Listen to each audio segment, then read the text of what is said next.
Jasna തിരോധാന case അവസാനിപ്പിച്ചു.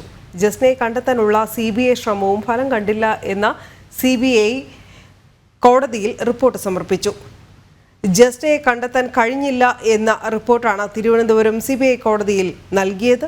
തെളിവുകൾ ലഭിക്കുകയാണെങ്കിൽ അന്വേഷണം പുനരാരംഭിക്കാമെന്നും CBI കോടതിയിൽ വ്യക്തമാക്കി. ജസ്ന മെരിയ ജെയിംസ് തിരോധാന കേസ് അവസാനിപ്പിച്ചതായി CBI. ജസ്നയെ കണ്ടെത്താനായിട്ടുള്ള ശ്രമം ഫലം കണ്ടില്ല എന്ന റിപ്പോർട്ടാണ് തിരുവനന്തപുരം CBI കോടതിയിൽ സമർപ്പിച്ചത്. ജസ്നയെ കാണാതായ നിർണായക 4 മണിക്കൂർ സമയം പോലീസ് നഷ്ടപ്പെടുത്തിയെന്നും CBI റിപ്പോർട്ടിൽ പറയുന്നു.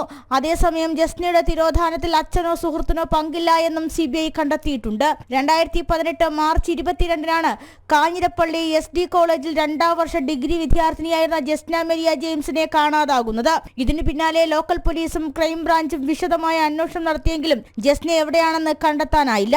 തുടർന്ന് ജസ്നയുടെ സഹോദരൻ ജെയിംസ് ജോൺ അന്വേഷണം പുനരാരംഭിക്കണമെന്നാവശ്യപ്പെട്ടുകൊണ്ട് ഹൈക്കോടതിയിൽ ഹർജി നൽകിയിരുന്നു. ഹൈക്കോടതി ഉത്തരവ് പ്രകാരമാണ് CBI അന്വേഷണം ആരംഭിച്ചത്.